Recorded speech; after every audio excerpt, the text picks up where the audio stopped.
आप सब ने एक चीज़ नोटिस की होगी कि इंस्टाग्राम में जो रील्स बनते हैं या यूट्यूब पे जो शॉर्ट्स बनते हैं उसमें व्यूज़ बहुत ज़्यादा होते हैं as compare to long videos. ऐसा इसलिए होता है क्योंकि लोगों की आजकल पेशेंस बहुत ख़त्म होता जा रहा है। स्कूल में हम लोग 6-6 घंटे बैठते थे पढ़ने के लिए। धीरे धीरे जैसे टाइम आगे बढ़ रहा है, लोग फास्ट चाहते हैं चीज़ें जल्दी जल्दी हमें मिले। लेकिन एक चीज़ यहाँ पे गोल्डन टिप जो मैं आप सभी को देना चाहता हूँ कि लंबी ट्रेनिंग्स, लंबे लेसन्स, डिटेल्ड लेसन्स बहुत लंबे होते हैं तो कई लोग बोर होते हैं और धीरे धीरे लोगों की माइंडसेट बदल रहा है, पेशेंस खत्म हो रहा है। लेकिन एक्चुअल लर्निंग वहीं पे आती है। इस बात से एग्री करते हो तो मुझे कमेंट सेक्शन में ज़रूर बताना। ये लेसन भी आप देख सकते हो बहुत ज़्यादा लंबा है। So first of all congratulations कि आपने इस लंबे वीडियो को होने के बावजूद आपने क्लिक किया। एंड अगर किया है so please stay connected till the end ताकि आप एक्चुअल लर्निंग लेके जाओ।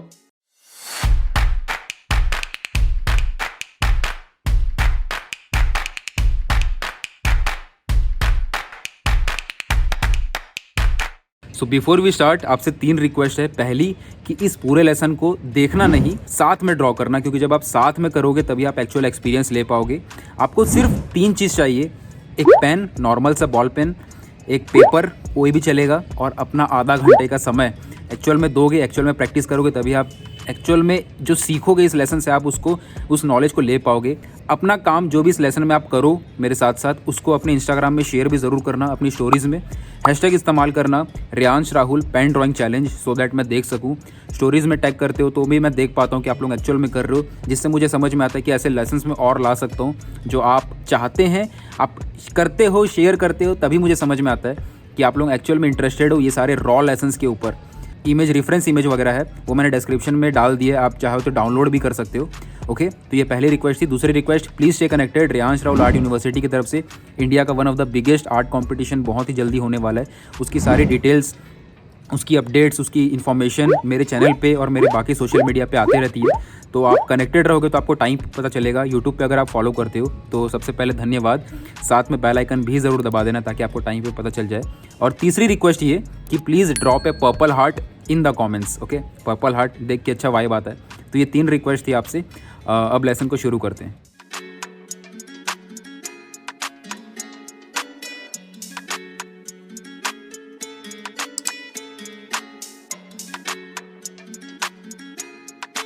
तो पेपर को यहाँ मैंने वर्टिकल पोजीशन में लगा दिया है। वर्टिकल पोजीशन में क्या है, आप पीछे जाके बार बार अपने आर्ट वर्क को देख सकते हो।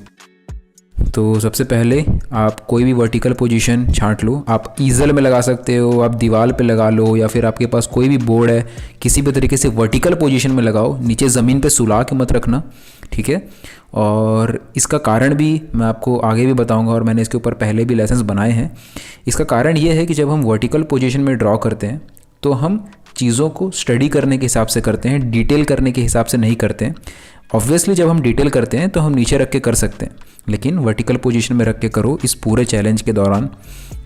अब आप देख सकते हैं कि मैंने कौन सी रेफरेंस इमेज ली है, और यहाँ पे चैलेंज ये है कि पेन से ड्रॉ करना है बिना मिटाए, क्योंकि ऑब्वियसली पेन से हम बना रहे हैं तो मिटा तो सकते नहीं हैं। अब ये चैलेंज यहाँ पे मैंने क्यों डिसाइड किया आपके साथ शेयर करने के बारे में। सबसे पहली चीज़, पेन में जब हम ड्रॉ करते हैं तो हम मिटा नहीं सकते, जिसके वजह से हमें बहुत ज़्यादा ऑब्जर्वेशन लगानी पड़ती है और हर एक कदम सोच समझ के रखना पड़ता है। और हम ट्राई करते हैं कि हमारी गलती ना हो और ऑब्ज़र्व करते हुए ड्रॉ करते हैं। तो ये एक कारण, बहुत इम्पॉर्टेंट कारण है पेन से ड्रॉ करने के पीछे।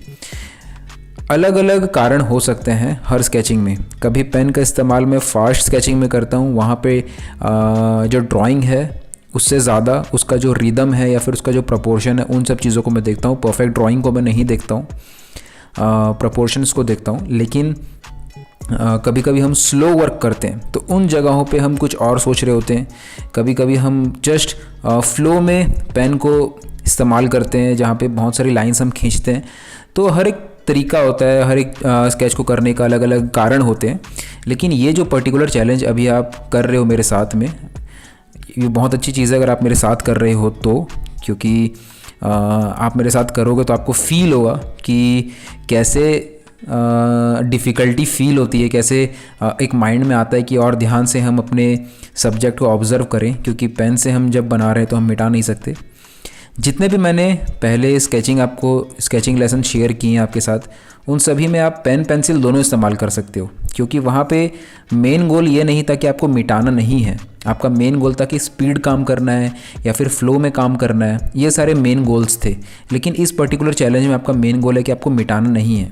तो यहाँ पे मैं कम्प्लीटली आराम से काम कर रहा हूँ, ये चेक करते हुए कि ड्राइंग हम सही करें। ओके, एंड इसका मतलब ये नहीं है कि आपकी गलत हो जाए या फिर कोई गड़बड़ी हो जाए तो आप बहुत ज़्यादा टेंशन ले लो कि मुझसे नहीं हो रहा। वो ऑब्वियसली गड़बड़ होती है तो आप उसको कंटिन्यू कर सकते हो अगर वो सुधारी जा सकती है, अदरवाइज़ आप दोबारा से स्टार्ट कर सकते हो।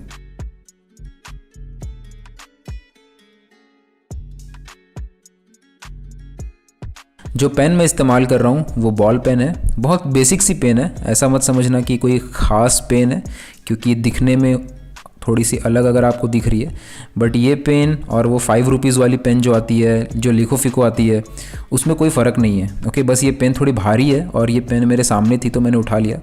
कोई ख़ास वजह नहीं थी इस पेन को लेने के पीछे। तो कोई भी पेन हो, तरीका वही है ड्रॉ करने का।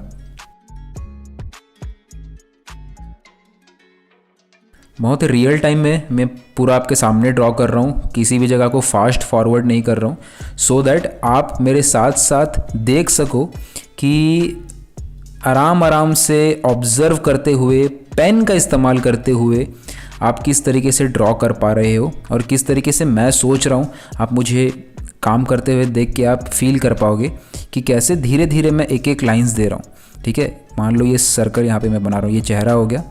ठीक है, एक सर्कल है ये।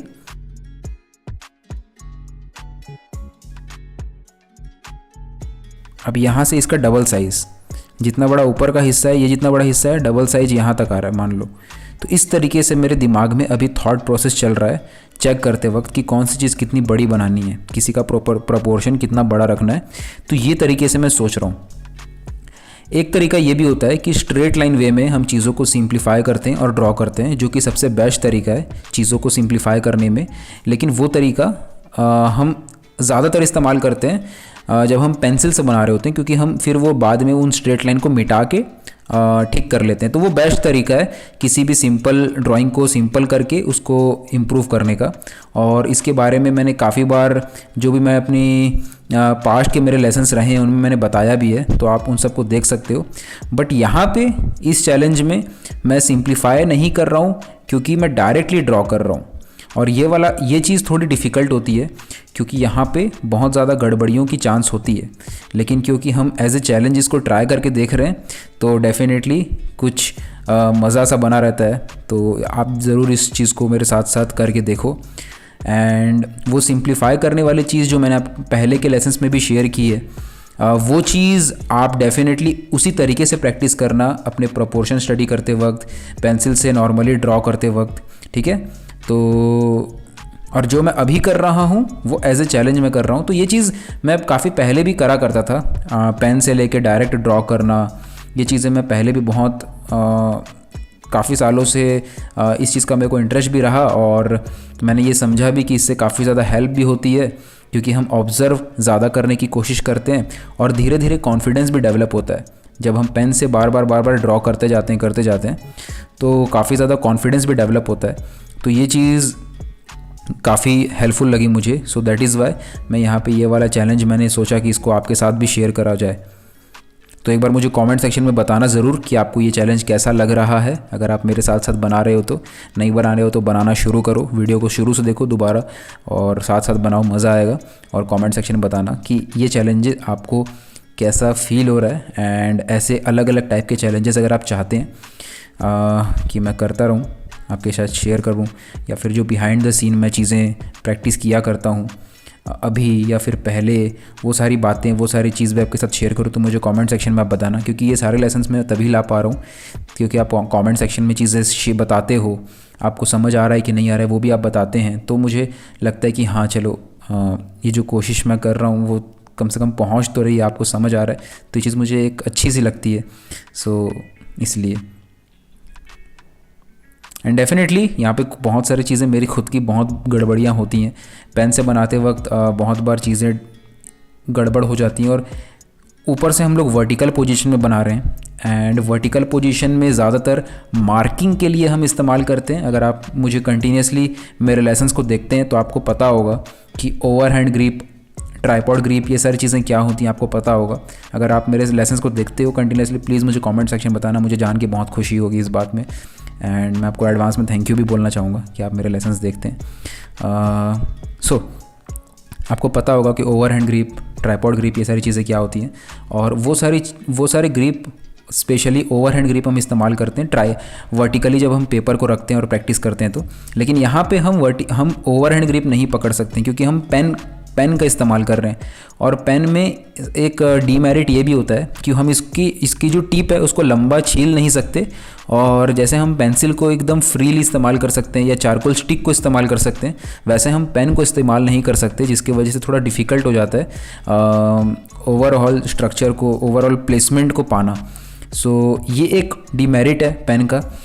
लेकिन क्योंकि हम यहाँ पे ऑफकोर्स एज ए चैलेंज ले रहे हैं तो सारी बाधाओं को समझते हुए भी हम यहाँ पे कोशिश करेंगे कि हम फ्रीली ड्रॉ करें।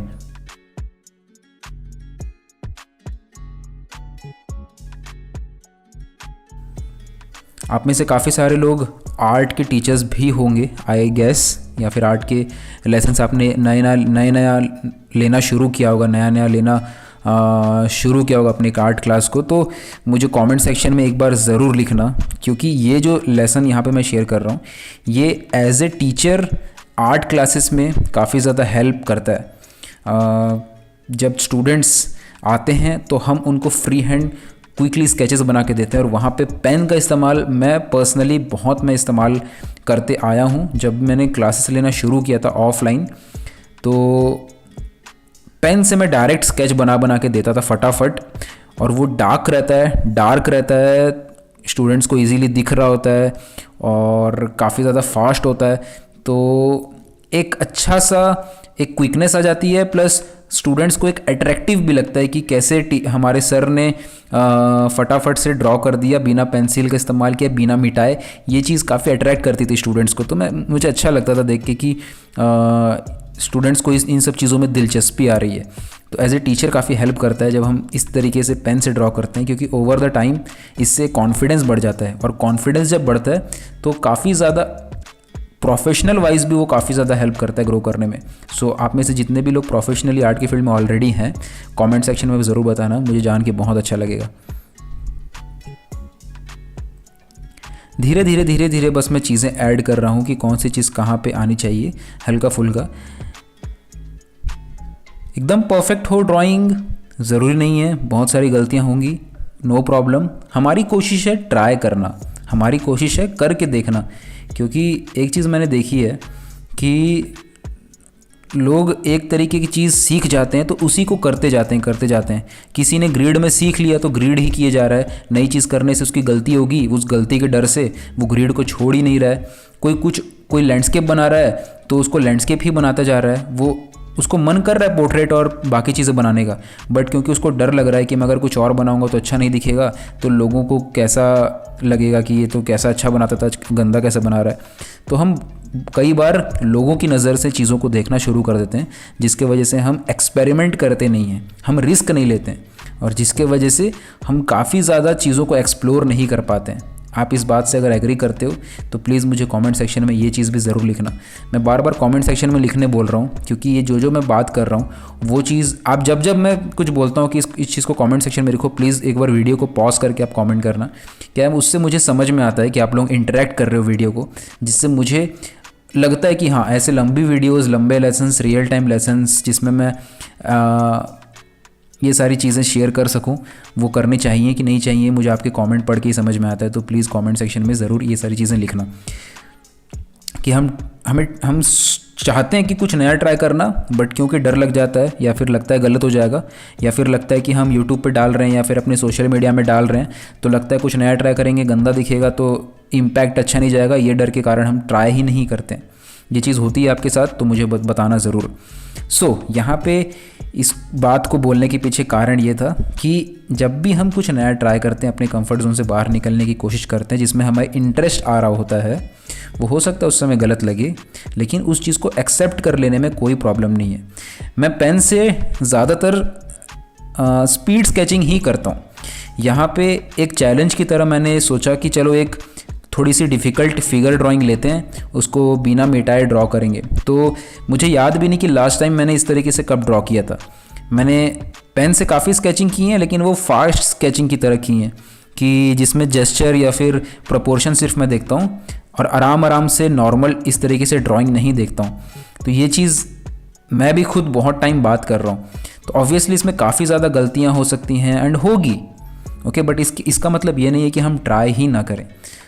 इसलिए मैं ये भी चाहता हूँ कि आप जितने भी लोग अभी लेसन को देख रहे हो, सुन रहे हो, तो एक तो आप इसको जो मैं भी कर रहा हूँ साथ में आपके मेरे साथ साथ प्लीज़ करो एंड इसको शेयर भी ज़रूर करना, आपका जो भी वर्क रहेगा इंस्टाग्राम वगैरह पे, और टैग करना।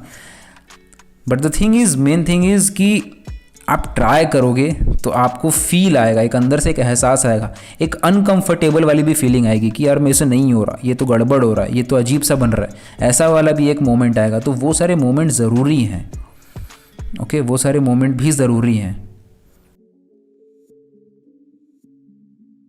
एक बार आप करोगे तो आपको एक चीज़ और लगेगी कि कुछ लाइन खिंचा गई गलती से, आपको लगेगा कि यार बस ये लाइन की वजह से गड़बड़ लग रहा है, ये लाइन मिटा नहीं सकता मैं, मिटा नहीं सकती मैं। तो काफ़ी ज़्यादा चीज़ें हम सीखते हैं प्रोसेस के दौरान। और एक चीज़ और यहाँ पे ध्यान दो कि ये पेन को अगर मैं नॉर्मली चलाऊँ, जैसे हम लिखते हैं ना, तो ये पेन काफ़ी डार्क चलाएगा। इस पेन को मैंने जानबूझ के मैं अभी लाइट चला रहा हूँ, बहुत ज़्यादा प्रेशर नहीं डाल रहा हूँ पेन पे। जब मैंने सिंपल शुरू में लाइन खींची तो काफ़ी लाइट खींची, अब देख सकते हो हल्का हल्का डार्क और चल सकता है पेन। तो ये मत समझना कि ये पेन लाइट है, मैं लाइट इसको चला रहा हूँ जितना लाइट हो सकता है। ये पेन जो मैं इस्तेमाल कर रहा हूँ काफ़ी डार्क है। तो ये चीज़ ध्यान देना कि अगर आप पेन से बना रहे हो तो ऑफकोर्स वहाँ पे बहुत ज़्यादा मिस्टेक होने के चांसेस है और आप उसको मिटा नहीं पाओगे। इसलिए शुरू से ही ट्राई करना कि एकदम लाइट मार्क करने की कोशिश करना, एकदम लाइट ड्रॉ करने की कोशिश करना इस चैलेंज के दौरान, ताकि आपके पास स्कोप रहे कि एटलीस्ट वो हल्का सा मार्क आप देख सको कि किधर जा रहा है, ताकि आप थोड़ा सा डार्क लाइन ऐड करते समय थोड़ा अगर चेंजेस की ज़रूरत है तो आप कर पाओ। यहाँ पे हल्के हाथों से मैं हैचिंग भी ऐड कर रहा हूँ, तो एकदम नॉर्मल हैचिंग कर रहा हूँ, ओके, बहुत ज़्यादा कोई शेडिंग, कोई डिटेल्स वगैरह नहीं, सिंपल बेसिक हैचिंग, एक डायरेक्शन में हाथ को मूव करते हुए, जस्ट एक फील के लिए कि हल्की सी डार्कनेस लाइटनेस यहाँ पे दिख रही है। तो वो चीज़ क्या होता है ना, जैसे हम लाइन ड्राइंग करते हैं, सिंपल लाइन में ड्रॉ करते हैं, तो उस समय अगर हमें सब कुछ सही लग रहा होता है कि इसमें कोई गलती नहीं है, तो हल्की सी शेडिंग, हल्का सा डार्क लाइट वैल्यूज़ ऐड कर देने से एक नेक्स्ट लेयर ऐड हो जाता है हमारी ड्राइंग में, और उसके बाद हो सकता है कि कहीं कहीं पे गलती हमें दिखने लग जाए। तो ये एक तरीका होता है अपनी गलतियों को खोजने का। पहले हम लाइन ड्राइंग करते हैं, उसमें खोजते हैं गलती, जितना ज़्यादा गलती खोज सकें खोजते हैं। उसको ठीक करने के बाद जब हम टोनल वैल्यूज़ ऐड करते हैं, डार्कनेस लाइटनेस ऐड करते हैं, तो अगेन हमें कुछ और गलती दिखती है जिसको हम ठीक करते हैं। इसलिए बेसिक लाइन ड्राइंग होने के बाद मैं, कई बार आपने पहले भी देखा होगा कि मैं हल्की सी शेडिंग जल्दी से ऐड कर देता हूँ, हल्की सी।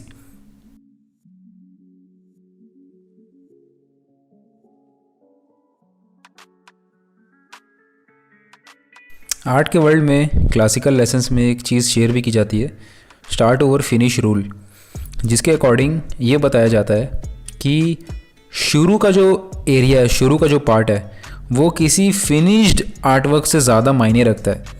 जैसे कि जब हम एक ड्राइंग करते हैं तो वो ड्राइंग को शुरू करने का वक्त, जहाँ पे हम प्लेसमेंट कर रहे होते हैं, आउटलाइंस का तैयारी कर रहे होते हैं, स्ट्रक्चर ड्रॉ कर रहे होते हैं, वो वाला एरिया बहुत ज़्यादा इंपॉर्टेंट है एज़ कम्पेयर्ड टू वो पार्ट जहाँ पे हम डिटेल्स दे रहे होते हैं।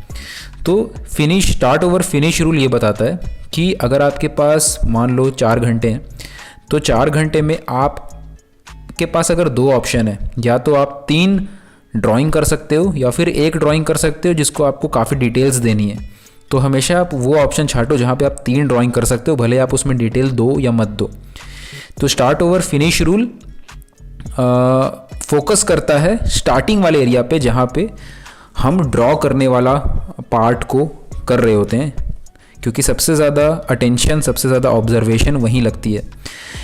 तो जैसे कि अभी हम इस आर्टवर्क में भी ड्रॉ कर रहे हैं, तो हम फोकस कर रहे हैं कि कौन सी चीज़ कहाँ पे आएगी, ये नाक कान मुंह कहाँ पे आएंगे, हाथ कहाँ पे आएगा, हाथ कितना लंबा होगा। ओके, तो ये सारी चीज़ें जो हम डिसाइड कर रहे हैं, ये सबसे ज़्यादा यहाँ पे ऑब्जर्वेशन लगती है, क्योंकि एक बार ये ड्राइंग हो गई तो इसके अंदर हम धीरे धीरे और डिटेल्स ऐड कर करके काफ़ी अच्छे लेवल तक इसको फिनिशिंग तक पहुँचा सकते हैं। तो शुरू के लेवल पे जब हम एज ए बिगिनर, जितने भी आर्ट के लवर्स बिगिनिंग में सीख रहे होते हैं, तो ये वाली स्टेज सबसे ज़्यादा मायने रखती है। बट आप सभी को भी पता है कि सबसे बड़ी गलती भी यहीं पे लोग करते हैं कि शुरू से ही डिटेल्स में फोकस करना शुरू कर देते हैं, जो कि एकदम ऑपोजिट हो जाता है। जबकि उनको शुरू के टाइम पे सबसे ज़्यादा ड्राइंग पे और इनिशियल लेवल पे काम करना चाहिए, तो वो लोग सबसे ज़्यादा एंड के लेवल पे काम करते हैं। तो ये एकदम ऑपोजिट थॉट हो जाता है और यहाँ पे सबसे ज़्यादा ग्रोथ रुक जाती है। इसीलिए मैक्सिमम लोग इतनी ज़्यादा डिटेलिंग्स देने के बाद भी, इतना ज़्यादा टाइम देने के बाद भी इनिशियल लेवल पे उनकी ड्राइंग इंप्रूव नहीं हो पाती है। Free hand drawing, live drawing, ये सारी चीज़ें डिफ़िकल्ट होती हैं उनको इम्प्रूव करना। तो इसलिए ये सारी चीज़ें जब आप समझते हो तो आप उसके अकॉर्डिंग फिर सीखते जाते हो, और जितना आप ये सारी बातों को सीखते हो और इम्प्लीमेंट करते हो, उतनी ही जल्दी आपका आर्टवर्क इम्प्रूव होता है, उतनी ही जल्दी इस फील्ड में आप आगे बढ़ पाते हो। मुझे भी ये बातें जानने में कई साल लग गए। शुरू से मेरे को भी वही सब इंटरेस्ट आता था कि मैं डिटेल्स दूँ, ब्लेंडिंग करूँ। लेकिन धीरे धीरे जब मैंने ये सब चीज़ें सीखी, क्लासिकल लेसन्स में इंटरनेशनल आर्टिस्टों से बातें समझी, कई सारे ओल्ड मेरे मास्टर्स जो रहे हैं उनसे मैंने बहुत सारी चीज़ें समझी, और इसको इम्प्लीमेंट करने के बाद ही जब मुझे समझ में आया कि ड्राइंग की वजह से ही सारा इम्प्रूवमेंट मेरा रुक रहा था, क्योंकि मैं ड्राइंग को अच्छे से प्रैक्टिस नहीं कर रहा था शुरू के टाइम पे, तब मैंने वो सही कदम लेने का वहाँ पे सोचा, और जिसके वजह से मुझे काफ़ी ज़्यादा हेल्प हुई, इसमें ग्रोथ मिली। सो यही चीज़ मेरी कोशिश है कि आप सभी को भी मैं शेयर कर पाऊँ, समझा पाऊँ कि शुरू में इस रूल को याद रखो, स्टार्ट ओवर फिनिश रूल को याद रखो। इसके तहत ट्राई करो कि आप ड्रॉ करो, ज़्यादा से ज़्यादा फ्री हैंड ड्रॉ करो, और प्रपोर्शन, जजमेंट, लाइन, एंगल्स, ये जो बेसिक है, फंडामेंटल्स हैं, उसके ऊपर अपना ज़्यादा से ज़्यादा टाइम बिताओ।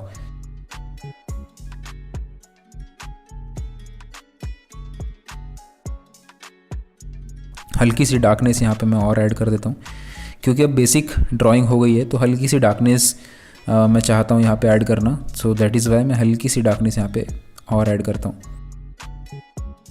एंड मैं यहाँ पे मैंने डायरेक्ट फिगर लिया है just for the sake of this challenge, कि एक फिगर ड्राइंग को लिया जाए, डायरेक्ट उसको बनाया जाए, क्योंकि फिगर ड्राइंग थोड़ी सी डिफ़िकल्ट होती है।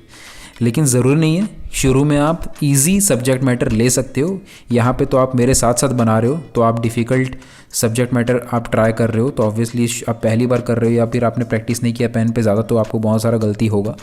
लेकिन शुरू में ईजी सब्जेक्ट मैटर ले सकते हो आप, जैसे कि स्टिल लाइफ हो गया। ओके, स्टिल लाइफ में भी डिफ़िकल्ट स्टिल लाइफ नहीं, सिंपल स्टिल लाइफ, जैसे कि कोई एक फ्रूट हो गया, या फिर एक कोई सा बर्तन है, कोई यूटेंसिल हो गया, कोई नॉन लिविंग सब्जेक्ट हो सकता है स्टिल लाइफ में, कोई दूसरा, जैसे कि गाड़ी हो गई, बाइक को आप ड्रॉ कर रहे हो, चेयर को बना रहे हो।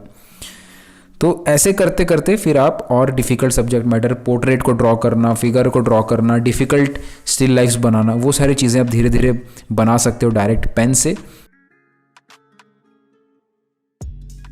आपको मज़ा आएगा। ओके, इजी सब्जेक्ट में देखो क्या होता है ना, अब पर्सनालिटी के ऊपर भी डिपेंड करता है। कई सारे लोग ऐसा होता है कि गलती होती है तो बहुत जल्दी मायूस हो जाते हैं, तो कई सारे ऐसे होते हैं जिनसे गलती होती है तो और ज़्यादा वो लगता है कि अब मेरे से गलती होगी, मैं तो और अच्छा करूँगा, मैं तो और अच्छा करूँगा।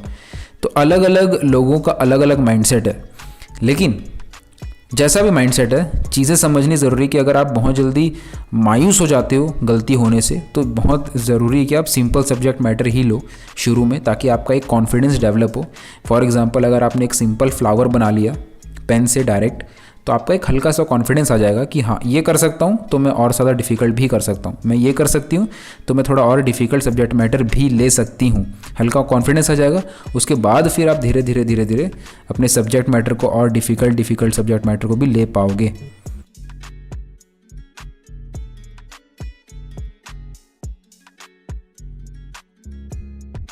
तो यहाँ पे ऑलमोस्ट हल्का सा इस जगह पे हल्का डार्क कर देते हैं। तो ऑलमोस्ट एक फिगर हो गया है। यहाँ पे जो रेफरेंस इमेज मैंने लिया है इसमें 2 बॉडीज़ हैं, 2 फिगर है। तो यहाँ पे मैं एक फिगर कर रहा हूँ एंड ताकि आपको समझ में आ गया कि किस वे में मैं कर रहा हूँ, एकदम लाइट ड्रॉ करके हल्की शेडिंग के लिए, डार्कनेस और लाइटनेस के लिए सिर्फ 1-2 वैल्यूज़ में, जैसे बाल को थोड़ा डार्क किया, बाकी पूरी बॉडी को हल्का सा डार्क किया है पूरी ड्राइंग होने के बाद, ताकि हल्की शेडिंग करके हम थोड़ा सा डिटेल्स तो नहीं, हम थोड़ा सा मिस्टेक्स जो है, बेसिकली जो मिस्टेक्स है वो हम और ज़्यादा खोज सकें। और यहाँ पे मेरा जो गोल था कि आपको मैं एटलीस्ट दिखा सकूँ कि किस वे में इस तरीके के चैलेंजेस हम ले सकते हैं अपनी डेली लाइफ में, जहाँ पे हम पेन का इस्तेमाल करके अलग अलग सब्जेक्ट मैटर को लेकर ड्रॉ कर सकते हैं। और अगर आपको प्रपोर्शन के लेवल पे चीज़ें इम्प्रूव करनी है तो एक मैंने और लेसन डाला था, आपको डिस्क्रिप्शन में लिंक भी मैं दे दूंगा, जहाँ पे सिंप्लीफिकेशन के ऊपर मैंने बात की थी कि कैसे हम पहले सिंप्लीफाई करते हैं सब्जेक्ट को, उसके बाद हम लेयर ऐड करते करते चीज़ों को इम्प्रूव करते हैं। हाथ वाला एरिया थोड़ा सा मैं यहाँ पे और ड्रॉ करता हूँ, क्योंकि हैंड का जो कर्व है वो हमेशा नोटिस करना कि किस तरीके से है वो, क्योंकि उसका जो कर्व होगा उसमें काफ़ी ज़्यादा ऑर्गेनिक एक फील होती है। किसी भी ऑर्गेनिक चीज़ की एक फील आपको दिलाना काफ़ी ज़्यादा इम्पॉर्टेंट होता है, क्योंकि अगर आपने वो नहीं किया तो वो काफ़ी ज़्यादा आर्टिफिशियल सा फील करवा देता है। जैसे कि इस फिगर में इसका जो राइट हैंड हमने बनाया है उसका कर्व एक बार देखो। अब ये जो कर्व्स हैं ये ऑर्गेनिक हैं, ओके, नेचुरल हैं। जैसे कि एक पेड़ की टहनियाँ आप देखते हो, पेड़ के जो डाल होती है वो कैसे एक रैंडम से पैटर्न्स बना रही होती हैं, रैंडम वे में निकल रही होती हैं। वहाँ पे अगर हम सबको सेम तरीके से बना दें तो हाँ वो सही लगेगा, लेकिन गलत फीलिंग देगा, फीलिंग वाइज अच्छा नहीं लगेगा। फॉर एग्जांपल अगर आप एक गार्डन बना रहे हो, वहाँ पे बहुत सारे फूल बना रहे हो और हर फूल की पंखुड़ियों को सेम साइज़ का बना रहे हो, तो देखने में अच्छा लग सकता है लेकिन वो फील नहीं देगा कि ये नेचुरल फील नहीं देगा। सारे पत्ते एक बराबर साइज के हैं, नेचुरल फील नहीं देगा। वैसे ही ये जो हाथ होते हैं ना, ये बॉडी का जो कर्व होता है, स्पेशली जो हाथ का कर्व होता है, हाथ का, पैर का, ये सब जो कर्व होते हैं इन सबको ऑब्जर्व करना, इसमें ना एक रैंडमनेस होती है, एक सिमिलैरिटीज़ नहीं होती है बहुत ज़्यादा, तो वो इंटरेस्टिंग बनाती है इन सब चीज़ों को। जो भी नेचुरल चीज़ें हैं इतनी ज़्यादा इंटरेस्टिंग क्यों लगती है, क्योंकि इनमें कुछ रैंडम पैटर्न्स होते हैं जिसकी वजह से इनको बार बार देखने का मन करता है, इसमें बार बार इन चीज़ों को ड्रॉ करने का मन करता है। बहुत ज़्यादा हम घर को नहीं ड्रॉ करते हैं, बहुत ज़्यादा हम सेम चीज़ को ड्रॉ नहीं करते हैं। आपने देखा होगा पेड़ को बनाने में, सीनरीज़ को बनाने में, फिगर को बनाने में, पोर्ट्रेट को बनाने में इतना मज़ा क्यों आता है, क्योंकि उसमें एक रैंडमनेस होती है, एक रैंडम उसमें एक फ्लो होता है, एक शेप्स होती है रैंडम सी। तो ये चीज़ें छोटी छोटी बातें हैं लेकिन इनको समझने से ना मज़ा आता है और आर्टवर्क काफ़ी ज़्यादा हम डीपली अपने आर्टवर्क से कनेक्ट हो पाते हैं। हल्की हल्की चीज़ें मैं ऐड कर रहा हूँ सो दैट अगर थोड़ा सा और अगर फील दिला सकें इस चीज़ को तो वो चीज़। बाकी एक और फिगर यहाँ पे मैंने ऐड किया, बट इसको मैं स्पीड में यहाँ पे आपके सामने रख रहा हूँ ताकि आपको समझ आ गया कि फिगर ड्रॉ कैसे करना है। नाउ बाकी जो प्रोसेस है मैं उसको स्पीड में कवर अप करूँगा इस पूरे वीडियो में। सो आई होप कि आप ये जो लेसन को आप जितने भी लोग देख रहे हो, आपने अगर साथ साथ ड्रॉ किया है तो काइंडली इसको शेयर ज़रूर करें इंस्टाग्राम पे, हैशटैग का इस्तेमाल करें जो यहाँ पे हैशटैग मैंने लिखा हुआ है स्पेलिंग वगैरह चेक कर लें हैशटैग का, एंड टैग करें अपनी स्टोरीज़ में शेयर करने के बाद, सो दैट मैं देख सकूं कि आप लोग अपने काम शेयर कर रहे हो, आप प्रैक्टिकली कर रहे हो। लेसन के बड़े होने के बावजूद भी आप लेसन के साथ जुड़े हुए हो, प्रैक्टिकली कर रहे हो। ये चीज़ मुझे एक मैसेज देगी कि हाँ, इस तरीके के बड़े लेसन्स मैं और बना सकता हूँ और आपको और डीप में चीज़ें सिखा सकता हूँ। ये चीज़ तभी पॉसिबल हो पाती है जब आप लोग ये सारे स्टेप्स लेते हो, जो भी चीज़ें मैंने कमेंट करने बोली आप करते हो, अपना काम शेयर करते हो, टैग करते हो, तो इससे मुझे समझ में आता है।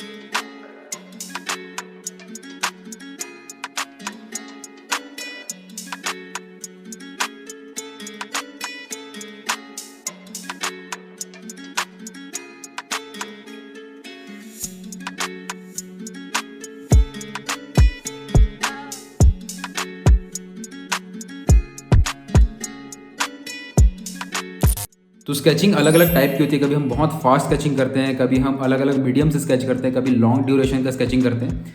तो इन सभी चीज़ों के ऊपर मैं बहुत सारे लेसन्स बना रहा हूँ, अपने लेसन्स को यहाँ पे शेयर कर रहा हूँ। अगर आपको ऐसे लेसन्स अच्छे लगते हैं, इस रॉ फॉर्म में भी वीडियोज़ अगर आपको अच्छी लगती है रियल टाइम में, तो भी मुझे कमेंट सेक्शन में ज़रूर बताना। And please stay connected. मैं अगेन आपको याद दिलाना चाहूँगा कि प्लीज़ स्टे कनेक्टेड। अगर आप कनेक्टेड होंगे तो आपको सारे अपडेट्स इस चैनल के मिलते रहेंगे, जो भी मैं फ्यूचर में करने वाला हूँ। Drop A purple heart in the comments and मिलते हैं अगले लेसन में। इंस्टाग्राम में अपना काम ज़रूर शेयर करना। I love to see your work, I love to read your comments, and मिलते हैं अगली वीडियो में। Keep creating, keep enjoying, keep following your passion. Thank you so much for watching this video and love you all.